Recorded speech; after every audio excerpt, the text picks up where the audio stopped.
Hello student, कैसे हैं आप देख रहे हैं एपी करियर क्लासेज। आज इस वीडियो में हम स्टडी करने वाले हैं शारीरिक यानी कि डिटर्मिनेंट्स के पार्ट 2 की। इसके पार्ट 1 में हमने ये सीखा था कि शारीरिक क्या होती है और शारीरिक का विस्तार हम किस प्रकार से करेंगे। तो जो लोग इसका पार्ट 1 नहीं देखे होंगे वो सर्च कर लेंगे यूट्यूब पर AP career classes Akhilesh Prajapati, तो वहाँ से उन्हें डिटर्मिनेंट्स का पार्ट 1 मिल जाएगा। तो आज पार्ट 2 में हम स्टडी करेंगे कि शारीरिक के गुण कौन कौन से होते हैं और इस गुण की सहायता से हमें शारीरिक का क्वेश्चन किस प्रकार से हल करना है। तो वीडियो को अंत तक पूरा जरूर देखेंगे ताकि आपको पूरा समझ में आ सके कि शारीरिक के गुणों का प्रयोग करके शारीरिक क्वेश्चन को हम किस प्रकार से हल कर सकते हैं।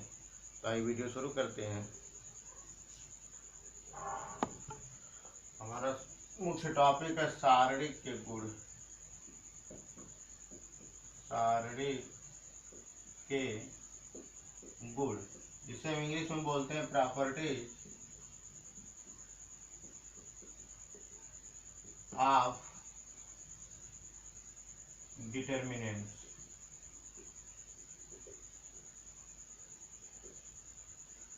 शारीरिक के गुण या प्रॉपर्टी ऑफ डिटर्मिनेंट्स। तो शारीरिक के गुण कौन कौन से होते हैं, एक एक पॉइंट समझ लेंगे। इसका सबसे फर्स्ट पॉइंट होता है कि यदि किसी शारीरिक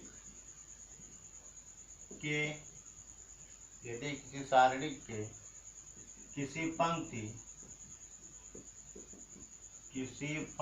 या किसी स्तंभ का प्रत्येक अवयव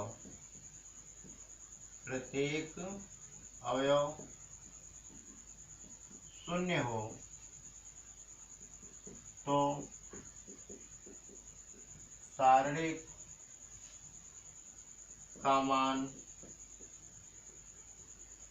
शून्य होता है। क्वेश्चन हमारा दे दिया है कि यदि किसी शारीरिक के किसी पंक्ति या किसी स्तंभ का प्रत्येक अवयव शून्य हो तो पूरे शारीरिक का मान हमारा क्या होता है, शून्य होता है। कहने का मतलब है कि कोई भी शारीरिक हो तो उसमें चाहे पहली पंक्ति, दूसरी पंक्ति या तीसरी पंक्ति में से किसी भी पंक्ति का प्रत्येक मान शून्य होगा तो पूरे शारीरिक का मान क्या हो जाएगा, शून्य हो जाएगा। ठीक उसी प्रकार से अगर स्तंभ का मान शून्य है तो पूरे शारीरिक का मान शून्य हो जाएगा। जैसे मान लीजिए शारीरिक हमारा दे दिया 0 0 1 2 3 4 या 0 0 0 कर दिया। अब इस प्रकार से दे दिया तो हम देखेंगे पहली पंक्ति में तो शून्य नहीं है, तीसरी पंक्ति में है जिसमें सभी अवयव क्या है, शून्य है। मतलब तीसरी पंक्ति का प्रत्येक तत्व जो है वो क्या है, सब शून्य है।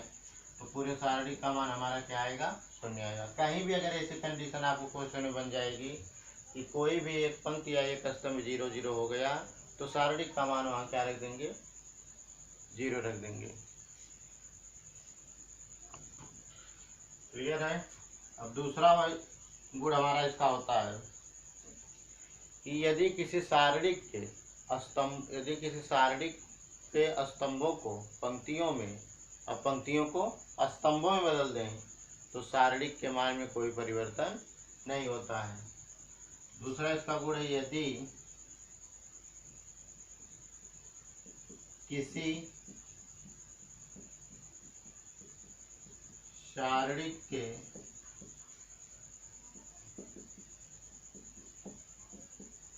पंक्तियों को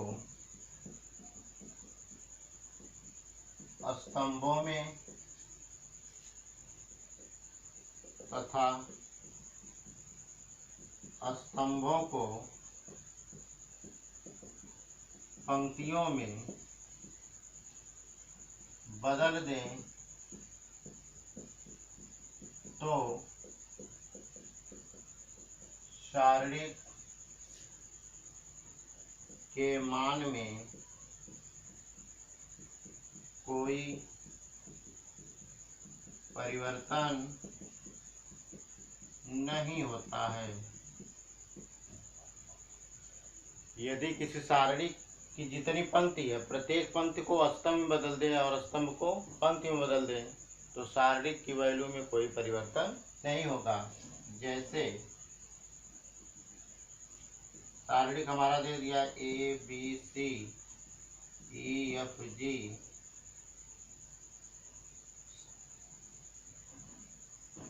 आई जे के।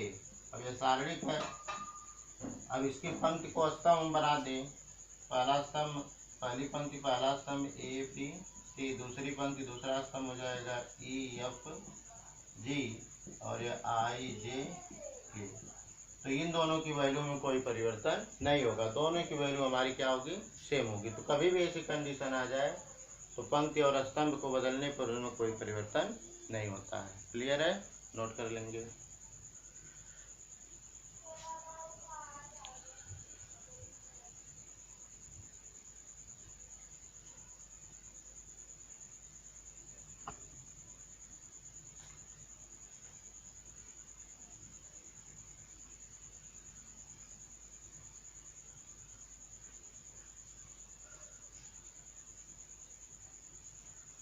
अगला गुण हमारा इसका है, अगला गुण होता है कि यदि किसी सारणी के, यदि किसी डिटर्मिनेंट्स के 2 रोज और 2 कॉलम आपस में इक्वल हो तो उनकी वैल्यू क्या होती है, शून्य होती है।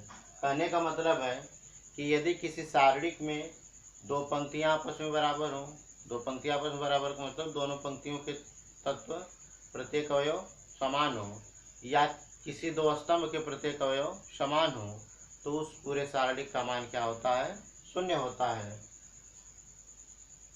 तीसरा गुण लिखेंगे, यदि किसी सारणी के 2 पंक्ति या 2 स्तंभ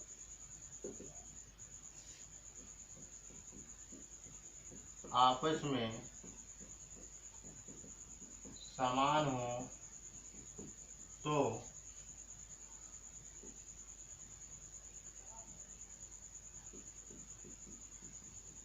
सारणी का मान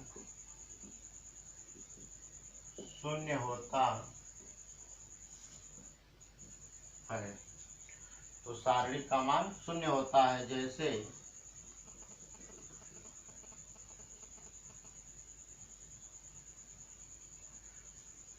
हमारा इस प्रकार से दे दिया 1 2 3 4 5 6 1 2 3। तो इसमें हम देखेंगे पहली पंक्ति बताया गया था, क्षैतिज जितनी लाइनें होती है सब पंक्ति होती है और ऊर्ध्वाधर लाइनें स्तंभ होती हैं। तो पहली पंक्ति, दूसरी पंक्ति, तीसरी पंक्ति। अब इसमें हम देख रहे हैं पहली पंक्ति में भी 1 2 3 है, दूसरी तीसरी पंक्ति में भी 1 2 3 है। तो पहली पंक्ति और तीसरी पंक्ति आपस में बराबर है, तो 2 पंक्ति आपस में बराबर हो गई। तो जब भी ऐसी कंडीशन आएगी तो पूरे सारणी का मान क्या होगा, शून्य होगा। अगला गुण इसका नोट करेंगे। अगला गुण इसका है कि यदि किसी सारणी के 2 आसन्न पंक्तियों या स्तंभों को परस्पर बदल दें तो सारणी का मान पहले सारणी के ऋणात्मक मान के बराबर होता है। तो अगला गुण हमारा मिला कि यदि किसी सारणी की दो आसन्न पंक्तियों या दो स्तंभों को परस्पर जब आपस में बदलेंगे तो उस समय जो सारणी का मान होगा वो पहले सारणी के मान के ऋणात्मक मान के बराबर होगा। जैसे हमारे सारणी दे दिया 2 3 4 5 6 3 7 3 8। अब इसकी चाहे किसी भी दो पंक्ति या दो स्तंभ को परस्पर आपस में चेंज कर लें। इस मान लीजिए इन दोनों पंक्तियों को हम चेंज करेंगे, R2 को ऊपर ले जाएंगे तो R1 यहाँ आ जाएगा, तो उस समय सारणी का मान यहाँ क्या होगा, ऋणात्मक होगा। तो हो जाएगा 5 6 3 2 3 4 7 3 8। मतलब इसका वैल्यू जितनी आएगी उतनी वैल्यू इसकी भी आएगी, बस इसका मान क्या होगा, ऋणात्मक में आएगा। तो इसका जो प्राप्त सारणी का मान होगा पहले वाली सारणी के ऋणात्मक मान के बराबर होगा। ये इसका गुण है। अब इसमें दो स्तंभ को भी बदलेंगे तब भी हमारी वही कंडीशन आएगी। अब इसमें हमें क्या, एक बार बदलें मतलब विषम आया ना तो चिन्ह ऋणात्मक हुआ, जब दूसरी बार बदलेंगे तो चिन्ह क्या होगा, प्लस होगा, फिर तीसरी बार बदलेंगे तो माइनस, चौथी बार बदलेंगे तो प्लस। यानी कहने का मतलब है सीधा सीधा आप यहाँ समझ जाएंगे कि जब सम बार बदलेंगे तो चिन्ह में कोई परिवर्तन नहीं होगा, जब विषम बार बदलेंगे तब चिन्ह में परिवर्तन होगा। सम बार बदलने में तो चिन्ह में परिवर्तन क्यों नहीं होगा, क्योंकि ये पहले से धनात्मक है। जब सम करेंगे दो बार बदलेंगे तो प्लस फिर आ जाएगा, इसलिए चिन्ह में कोई परिवर्तन नहीं होगा। और जब विषम बार बदलेंगे तो चिन्ह हमारा क्या होगा, माइनस होगा वहाँ पे। क्लियर है।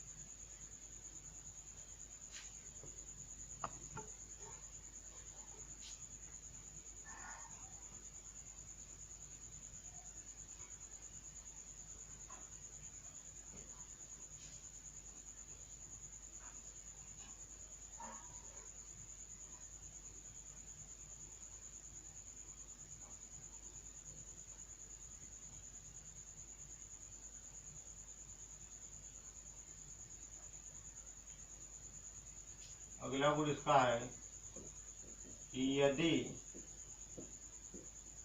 किसी सारणी के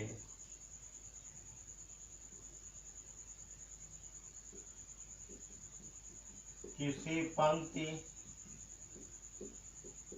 या स्तंभ में यम से गुणा कर दें तो सारणी का मान यम गुना हो जाता है। इसके कहने का मतलब है कि कोई भी सारणी हो तो चाहे उसके किसी भी पंक्ति, पहली दूसरी तीसरी में से किसी भी पंक्ति में यम से गुणा करने मतलब किसी भी संख्या से गुणा करेंगे तो जिस संख्या से गुणा करेंगे सारणी का मान उतना गुना हो जाता है। अगर 2 से गुणा करेंगे तो सारणी का मान 2 गुना होगा, 4 से गुणा करेंगे तो सारणी का मान 4 गुना होगा, चाहे पंक्ति में गुणा करें चाहे स्तंभ में गुणा करें। तो जैसे हमारा सारणी दे दिया है ABC EFG IJK। अब इसमें हम अगर हमसे गुणा कर लें पहली पंक्ति में तो अब जो सारणी का मान होगा ये हम यहाँ से कॉमन हो जाएगा, तो बचेगा ABC EFG IJ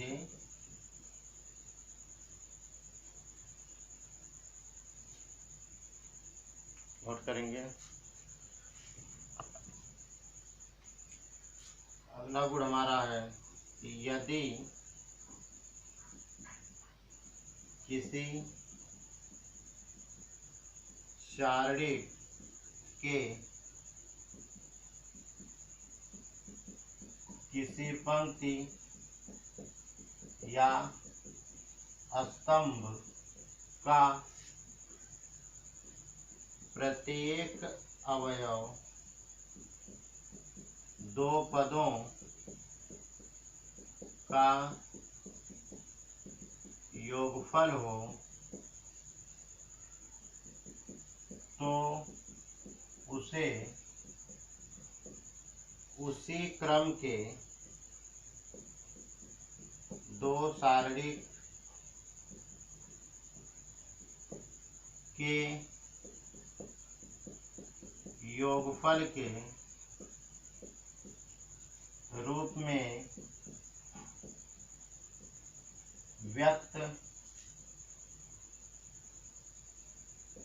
कर लेते हैं।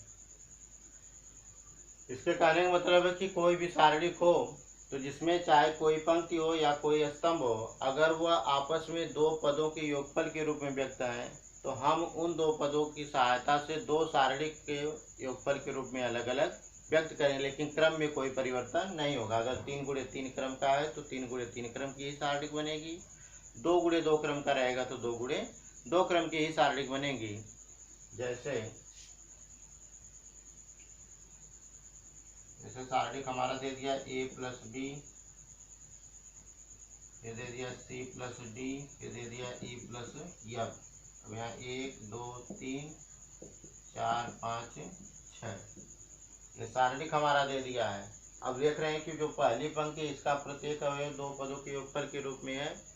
तो अब एक बार ये इसमें से ई लेंगे तो एक शारीरिक, फिर बी डी एफ लेंगे तो दूसरी शारीरिक, यानी कि इसको हम इस प्रकार से लिख सकते हैं A1 4, फिर यहाँ से C2 5, फिर यहाँ से E3 6, अब प्लस दूसरा वाला योगफल के रूप में क्या है B। अब यह वैल्यू वही उतरेगी हमारी A4, फिर आ जाएगा D2 5, और फिर आ जाएगा F3 6। तो कभी भी हमारी जब ऐसी कंडीशन आएगी तो इसी प्रकार से हमें अलग अलग व्यक्त कर लेना है। तो इस प्रकार शारीरिक अवगुण यह रहा। आपको 6 गुण बताइए, बहुत ही इंपॉर्टेंट है। इन्हीं 6 गुणों का अत्यधिक उपयोग शारीरिक के मान में किया जाता है, यानी कि शारीरिक को हल करते समय इन गुणों की सहायता से अगर शारीरिक की वैल्यू हम निकालेंगे तो क्वेश्चन बहुत ही आसान होता है। तो गुण को याद रखेंगे। अब आइए हम देखते हैं कि इस गुण की सहायता से शारीरिक को हम किस प्रकार से हल करेंगे। जैसे क्वेश्चन हमारा दे दिया इस प्रकार से कि शारीरिक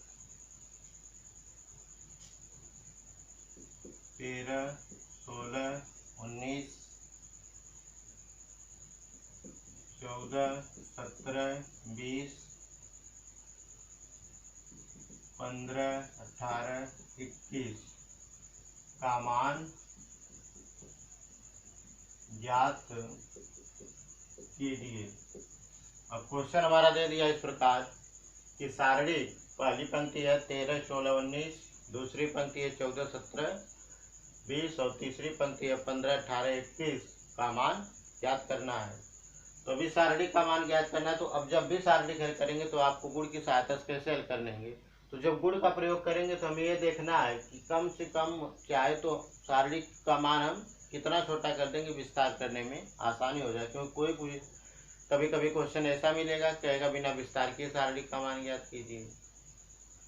तो इसमें हमें क्या कंडीशन करनी पड़ेगी, जब भी इस टाइप से क्वेश्चन आएगा तो आपको चाहे C1 माइनस C2 करना हो, C2 प्लस C2, यानी कि जोड़ घटा के हमें इस प्रकार से व्यवस्थित करना होगा कि शारीरिक का कोई भी एक पंक्ति एक स्तंभ या 0 हो जाए, या दो पंक्तियों का मान आपस में 0 हो जाए तो हम दो पंक्तियों का मान आपस में 0 हो जाए या समान हो जाए।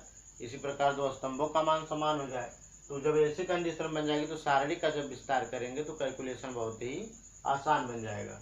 जैसे हमारा क्वेश्चन दे दिया है 13, 16, 19, 14, 17, 20, 15, 18, 21।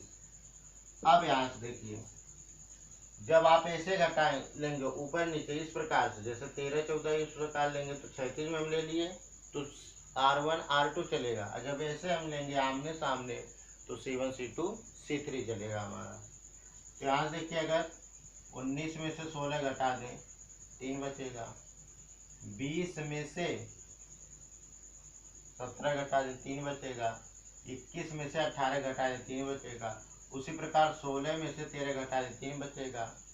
70 में यानी घटाएंगे कैसे, यहाँ जब घटा रहे हैं C1 C2 C3 इस प्रकार से, तो क्या हम कर रहे हैं कि C2 में से C3 घटा देंगे, तो इसको हम लिखेंगे C2। अब जिसके सापेक्ष करेंगे उसको लिख देंगे C2 माइनस C1, मतलब C2 में से C1 घटाना, C1 में कोई परिवर्तन नहीं करना, तो C1 उतरेगा 13 14 15। अब C2 में से C1 घटाएंगे, जो वैल्यू आएगी उसको यहाँ पे लिखेंगे, तो 16 में से 13 घटाएंगे 3 बचेगा। 17 में से 14 घटाएंगे 3 बचेगा। 18 में से 15 घटाएंगे 3 बचेगा। इसमें तो अभी कोई परिवर्तन नहीं करना हमें। 19 20 21। अब इसी प्रकार अगर इसे हम घटा दें,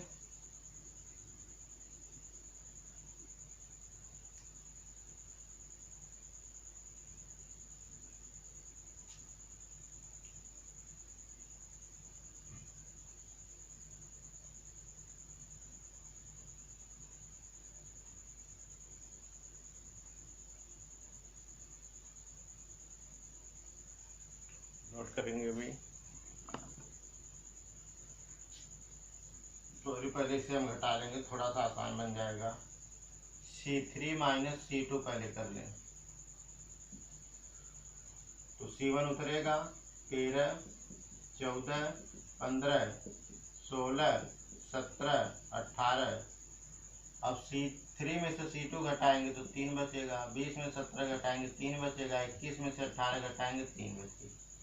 अब फिर क्या करेंगे, C2 में से C1 निकाल देंगे, तो आ जाएगा C2 माइनस C1 से। तो जब C2 माइनस C1 करेंगे तो C1 तो हमारा वही उतरेगा 13 14 15। अब C2 में से C1 घटाएंगे तो 16 में से 13 घटाएंगे 3 बचेगा। 17 में से 14 घटाएंगे 3 बचेगा। 18 में से 15 घटाएंगे 3 बचेगा। और ये C3 में कोई परिवर्तन नहीं होगा, उतरेगा 3 3 3।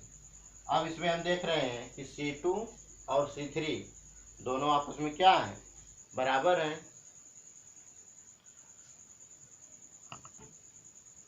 तो जब C3 और C2 दोनों आपस में बराबर होंगे तो शारीरिक का मान हमारा क्या होगा, 0 होगा। हम यहाँ लिखेंगे C2 व C3 आपस में सर्वसम है। सर्वसम का मतलब बराबर है, इसलिए आ जाएगा हमारा 13 14 15 3 3 3 3 3 बराबर क्या होगा, 0 होगा। तो इस प्रकार से हमें शारीरिक का क्वेश्चन हल करना है। नोट करेंगे।